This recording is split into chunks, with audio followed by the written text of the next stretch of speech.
Okay. I don't know if that got in the video, but we'll see.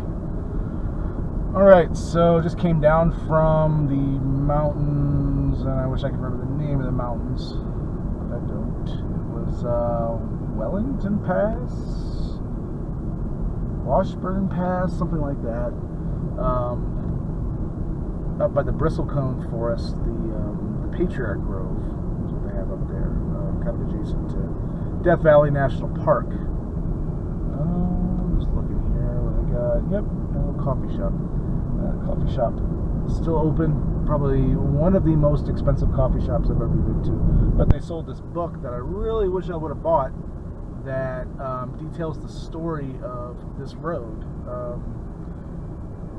What used to be Route 6 and is now 395, called El Camino del Sierra. That's just, I believe that's what the book is called. You try to order it on Amazon, it's like $25 or something like that. They were selling it at the coffee shop for like 10.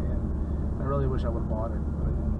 So, what are you gonna do? But yeah, Route 6 ended back in Bishop, which is like, I want to say 50 miles back up the road. I took a route over the mountains, kind of edging Death Valley.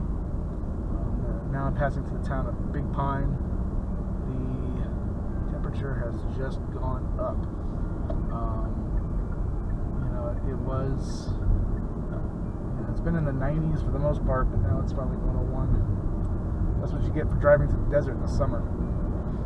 So today I'm going to drive,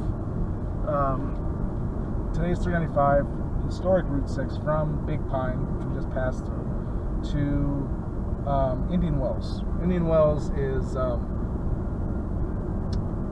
well, I shouldn't say Indian Wells because there's actually an Indian Wells near Palm Springs. I'm not driving into Palm Springs. There's a little brewery called Indian Wells west of Ridgecrest.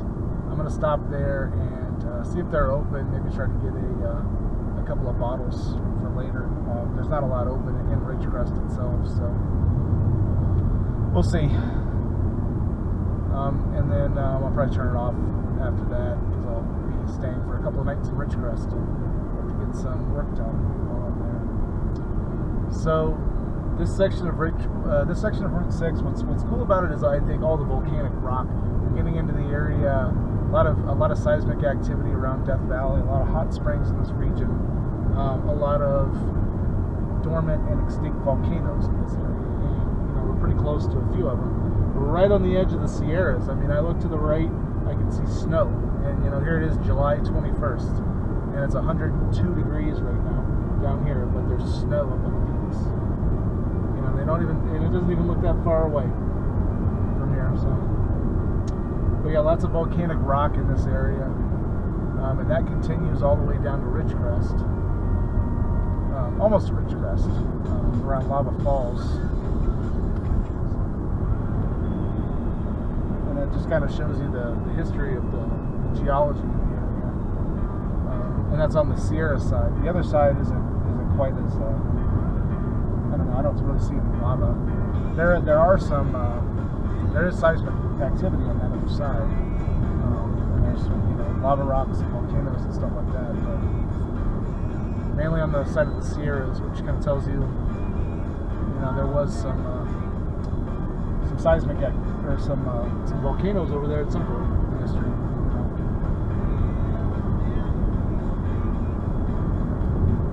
So this is part of a drive from Tonopah to Ridgecrest. I started in Tonopah, I drove up to a little semi-ghost town in Nevada. It's called Manhattan. Semi-ghost town meaning a lot of it is abandoned, and there's it's like a lot of ghost towns where there's a mining history, but there's still people living there. There's still a couple of businesses open, but it's mostly abandoned.